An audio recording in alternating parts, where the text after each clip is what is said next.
Hello and welcome to Sonnetcast, William Shakespeare's sonnets recited, revealed and relived. I am Sebastian Michael and this is Sonnet 22.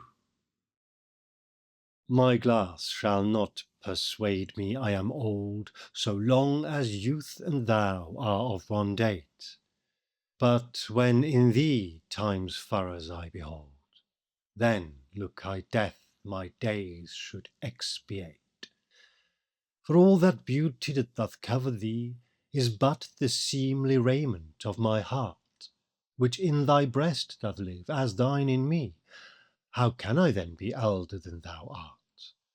O therefore, love, be of thyself so wary, as I not for myself, but for thee will, bearing thy heart, which I will keep so chary, as tender nurse her babe from faring ill.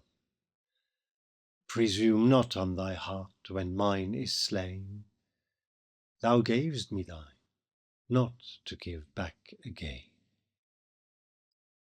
The superficially perhaps traditional and almost a little wistful sounding Sonnet 22 is the first one in the series to address the age difference between William Shakespeare and his young lover, and it is also the first one to expressly show us that, certainly as far as the poet is concerned and believes to be able to understand, this love is mutual and reciprocated, which makes this the third sonnet in quick succession to give us invaluable insights into Shakespeare's emotional world.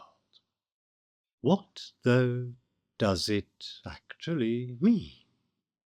My glass shall not persuade me I am old, so long as youth and thou are of one date. My mirror, my glass, will not be able to persuade me that I am old, for as long as you and youth are the same age, are of one date. In other words, so long as you are young.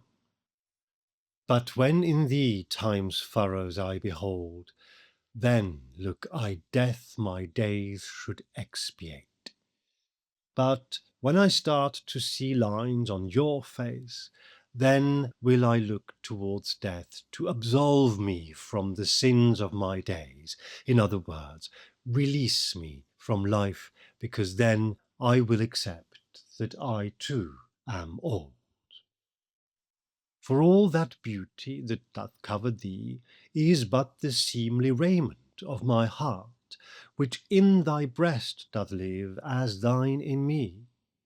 Because all that beauty that covers you, more simply put, all of your beauty, of which I have spoken so much now in these sonnets, all that beauty is just the tasteful, appropriate, and fitting clothing worn by my heart, since, much as your heart lives in my breast, because I have taken you into my heart, so my heart also lives in your breast, and so your body, with all your beauty, is effectively the clothing for my heart.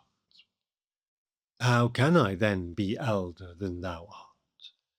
This being the case, how can I be older than you if I am in your heart and live in your breast, therefore in your body, and am adorned by your beauty, and you in turn live in my heart, therefore in my breast, and are in my body? How is it possible for me to be older than you are? O therefore, love, be of thyself so wary, as I not for myself, but for thee will. For this reason, because my heart lives in your breast, much as yours lives in mine, take such good care of yourself as I will take care of myself, not for my own sake, but for yours. Bearing thy heart, which I will keep so chary, as tender nurse her babe from faring ill. Carrying and keeping your heart in my breast, which I will do with so much care and attention, so chary, as a tender nurse would devote to the baby entrusted to her, so as to keep it from coming to any harm. Presume not on thy heart when mine is slain. Thou gavest me thine, not to give back again. Do not presume to get your heart back when my heart dies or is killed. You gave me your heart, for it never to be returned to you. In other words, you gave it to me for good. I, the poet, William Shakespeare, look at myself in the mirror, and although what I see would suggest that I am beginning to show signs of age, I do not feel that I have to accept them. The furrows or lines that time draws or carves into my face are not mentioned here, but they are hinted at by my saying that it is when I see them in you that I will welcome death, because only then will age actually have any meaning for me.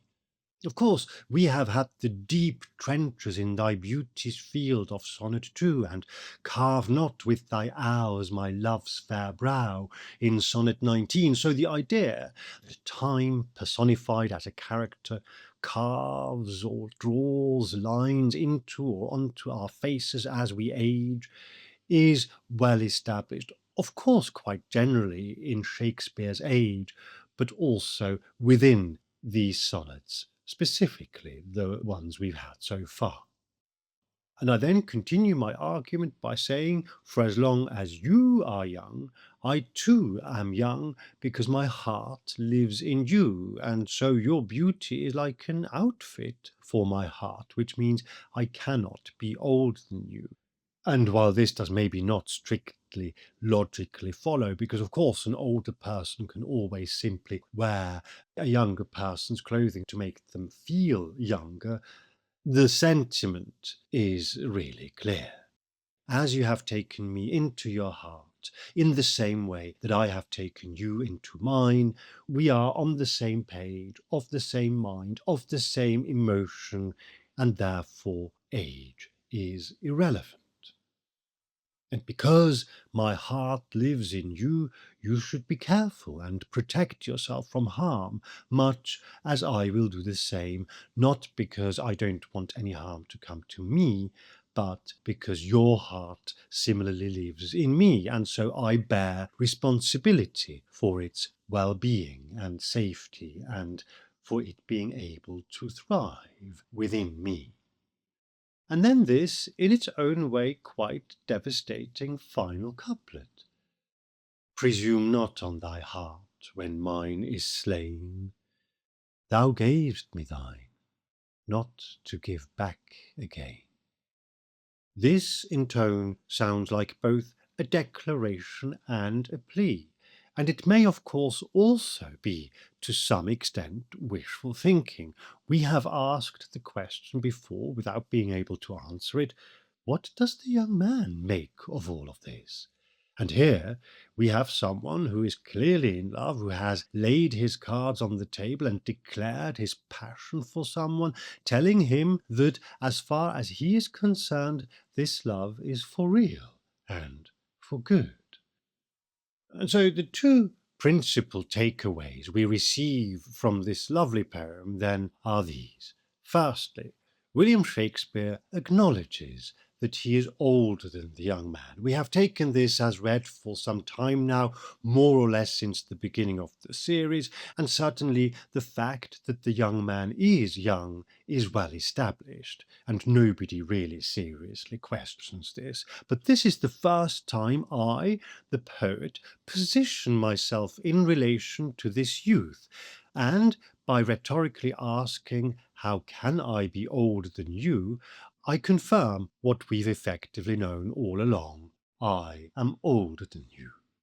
How much older, we don't know, but we've set the parameters to between at least roughly 10 to at most roughly 20 years older, which is quite a wide window. I know, I realize 10 years in the life of a 30-year-old is a third of their lifespan. In the life of a 40-year-old, it's a quarter of their lifespan. But it really depends on when exactly these particular sonnets were written and whom exactly they are addressed to.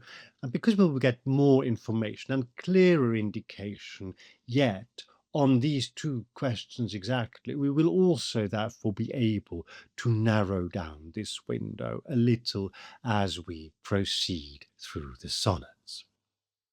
This sonnet does not tell us how much older William Shakespeare is than the young man. It only indirectly tells us that clearly he is older. But of course, it does raise the fascinating question of age in itself and what is a mature or even old age in Shakespeare's day compared to today. And we will delve into this a little deeper a bit later in the series as well, because Shakespeare clearly is preoccupied with his age and refers to it on many more occasions. So we don't need to fret too much about this at this point, because going by the words and what the words themselves actually tell us, we will learn quite a bit more. We just need to take it one step at a time. The second principal takeaway, if we want to call it that, is that William Shakespeare suggests an emotional attachment on the young man's part that is equivalent, at least approximately, to his own. Whether he has reason to do so or not, we don't know.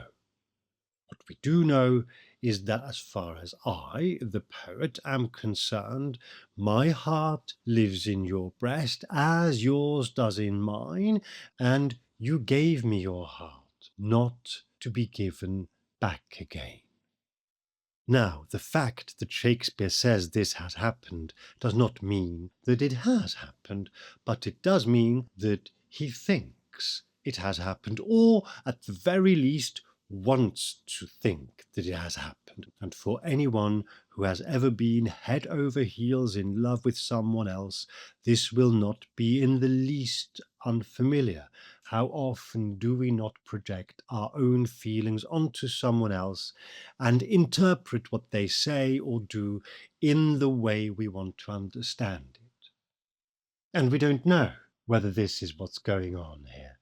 The reason I am flagging it up as a possibility does not actually lie in this sonnet. Sonnet 22 gives no real rise to doubt, but it is something that we need to keep in our minds. Of course, we need to keep being aware that we're hearing one voice of what may or may not be an actual correspondence or conversation through poetry and other means. I am repeating myself a little bit, but it is worth emphasizing we do not know what the young man is thinking, feeling, saying, writing, responding at all. There is no evidence of anything other than what Shakespeare puts into his words. So it is not entirely unlike listening to one side of a poetic conversation. And the other reason that I have for flagging up this possibility that maybe Shakespeare is here a little bit in the realm of the smitten who maybe reads more into the relationship than at that point there is simply that as soon as we glance only one or specifically two sonnets ahead and then two or three further, we will realize that everything may not be quite as certain and settled and rosy and lovely and just exquisitely amorous as it seems, and as our poet quite clearly would wish. And so, yes, indeed, this relationship is only just beginning to become really rather interesting. And so I do hope that you will join me again here on Sonnetcast as we recite, reveal, and relive the sonnets of William Shakespeare.